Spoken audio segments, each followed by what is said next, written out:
नारायण भगवान की जय, काशी विश्वनाथ भगवान की जय। तो आज 10वां अध्याय है कि राजा पृथु ने कहा कि हे देवर्षि,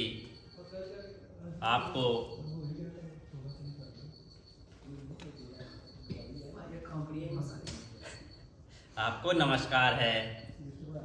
आप कृपा कर यह कहिए कि जिस समय भगवान शंकर ने माथे का तेज सागर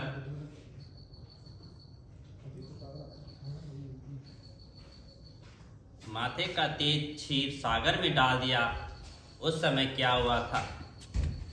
तो नारद जी ने कहा कि हे राजन, जब शंकर जी ने तेज क्षीर सागर में डाल दिया था तो वह शीघ्र ही बालक होकर गंगा सागर के संगम पर बैठकर संसार को भेद देने वाला, रुदन करने वाला, और रुदन से समस्त संसार व्याकुल हो उठा और लोकपालों के मन में ही व्याकुलता हुई और अधिक से कहने से क्या फायदा, और चराचर और चलायनन हो गए और शंकर के रुदन से ब्रह्मांड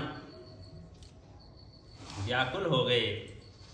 शंकर सुवर के रुदन से ब्रह्मांड व्याकुल, समस्त देवता और ऋषि मुनि भी व्याकुल होकर लोग पितामह ब्रह्मा जी के शरण में गए और सब ने मिलकर ब्रह्मा जी को प्रणाम किया और स्तुति की और फिर कहा कि हे पितामह, यह बड़ा भयंकर समय आया है, इसका नाश कीजिए।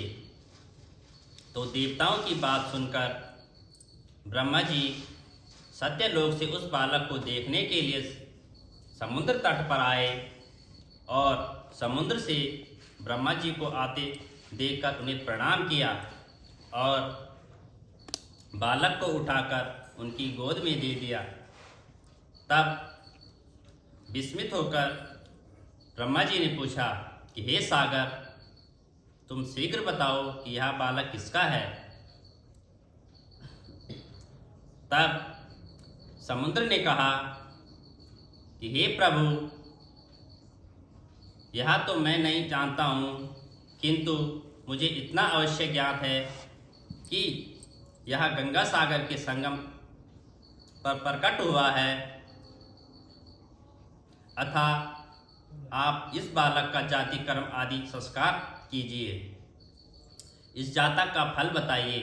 तो नारद जी कहते हैं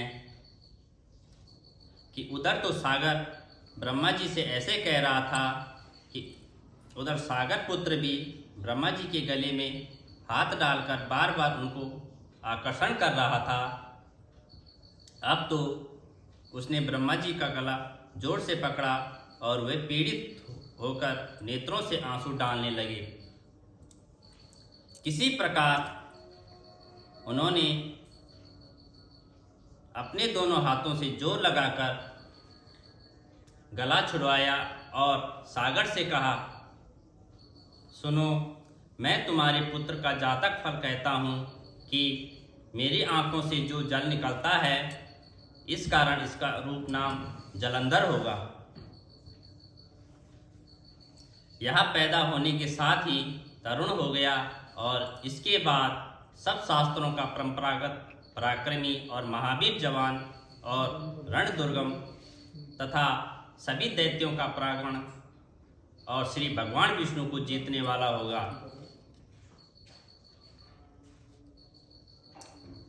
यह कहीं भी नहीं है हारेगा और एक भगवान शंकर को छोड़कर सबसे अवस्थ होगा। जहाँ से यह उत्पन्न हुआ है फिर वहीं जाएगा और इसकी पत्नी बड़ी पवित्रता, सौभाग्यशाली और सर्वांग सुंदरी, परम मनोहर और मृत्यु भाषणी तथा शील की सागर होगी। तो नारद जी ने कहा कि हे राजन, सागर से यहाँ कहकर ब्रह्मा जी ने शुक्राचार्य को बुलाकर बालक का राज्य अभिषेक कराया और फिर अंतर्ध्यान हो गए।